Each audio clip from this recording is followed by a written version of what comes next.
Welcome to the Fate of Ukraine channel. Putin literally had a nightmarish day.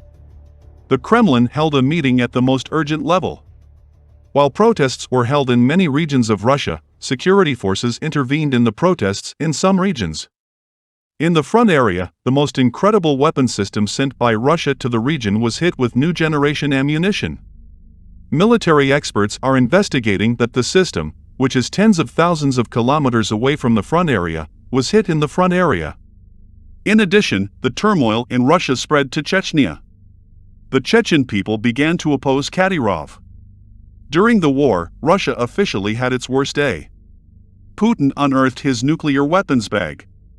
It turned out that the key to the disaster was in this bag. The Kremlin has declared a nationwide red alert. The Kremlin has declared a nationwide red alert. Protests were held in many cities, and Russian security forces also intervened in some areas. Anti-war protests took place in 60 cities in Russia. In many cities, millions of Russian citizens marched in protest to condemn the attacks on Ukraine. Russian citizens who do not support Putin's war policy held flower protests in many cities across the country.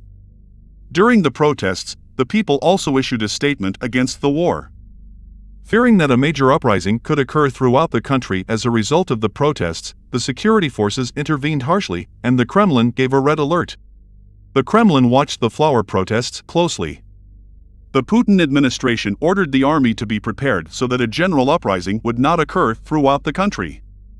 In the Russian city of Krasnodar, local residents left yellow roses with blue and yellow ribbons, the colors of the Ukrainian flag, at the monuments of Ukrainian writers, Russian sources indicated.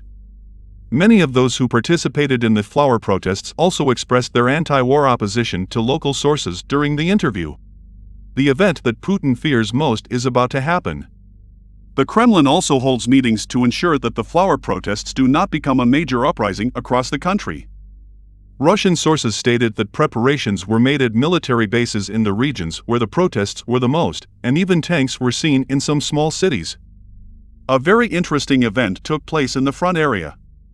Very rare Russian air defense systems were shot down by Ukrainian forces. The Ukrainian Ministry of Defense said on the day that a rare Russian Arctic Tor M2DT air defense system was destroyed by Ukrainian artillery for the first time in the service history of the platform. The Russian army had made this air defense system for use in the Arctic region. The introduction of the defense system, which is completely camouflaged according to the snow climate, to Ukraine attracted a lot of attention.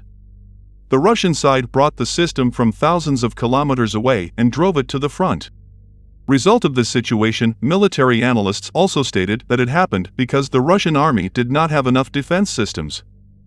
Until Russia built a new system, it emerged with the experience of this event that it started to bring all the new generation systems in the North Pole towards Ukraine.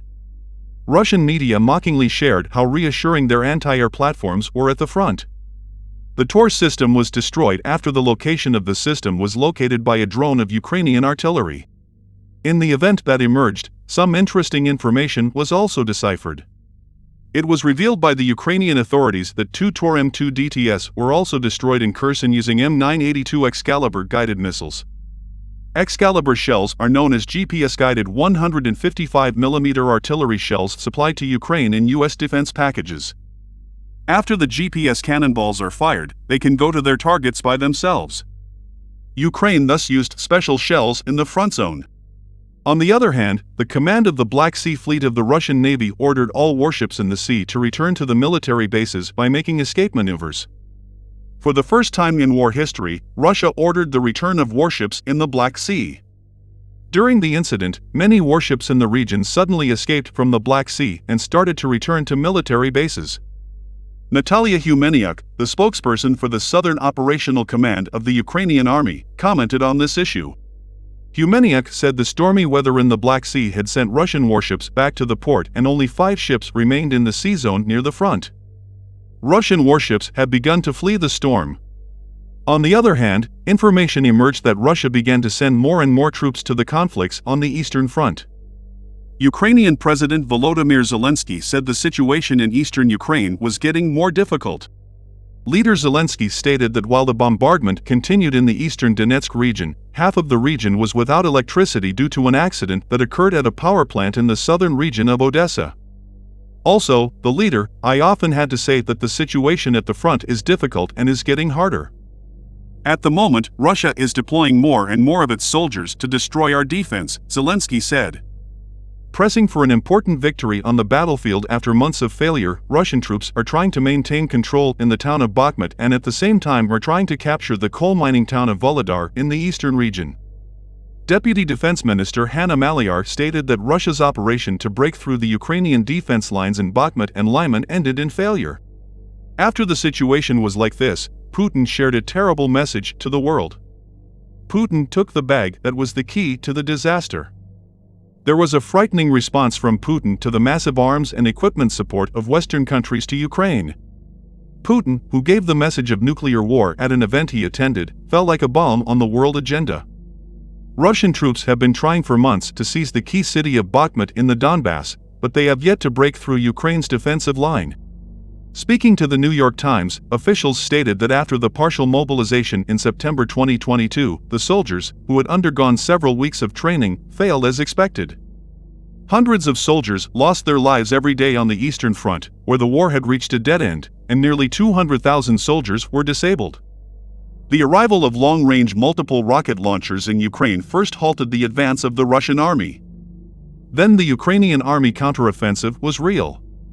Acting at the end of the summer, Ukrainian troops first cleared the country's second-largest city, Kharkiv, with lightning raids in a few days. The victory in Kharkiv, located close to the Russian border, caused astonishment all over the world. While all these developments were taking place, it was seen that Russian leader Putin left flowers to commemorate the Soviets at the event he attended. In the event, which took place among intense security measures, a small detail made a sound in the world. In those moments reflected on the camera, the bag in the hand of one of Putin's bodyguards drew attention. The bag, which Putin never leaves with him on his travels, is thought to contain the code that fires nuclear missiles. The reason behind the comfortable shooting of the bag in question by the camera was also revealed. The British press wrote that Putin deliberately put the bag in the frame and sent a message to Western countries. On the other hand, it is believed that there are 3 of the mysterious bags in Russia for now. It is estimated that 2 of them are in Putin and 1 is in the Russian General Staff. After the signals sent to these 3 bags at the same time, it is predicted that Russia will trigger a catastrophe, that is, a nuclear war. Ukrainian Defense Minister Alexei Reznikov stated that his country's partners will allocate planes to Ukraine and said, "We have taken everything in terms of obtaining weapons, only planes remain." There will be planes too.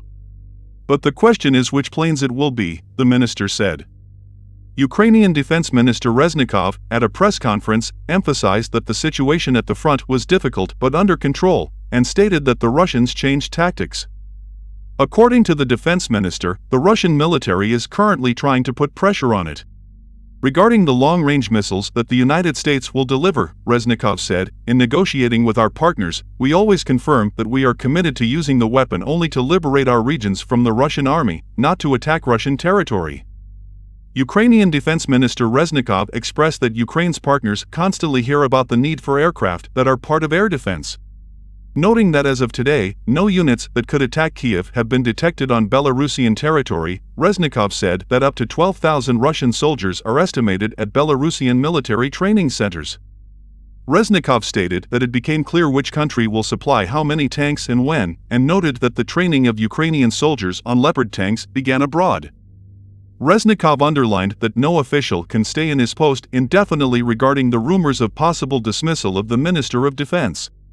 Belarusian President Alexander Lukashenko and Russian President Vladimir Putin discussed the security issue of the Belarusian-Russian Union state. In the statement made by the presidency of Belarus, it was stated that in the phone call of the 2 leaders, cooperation on economic, political and security issues was discussed.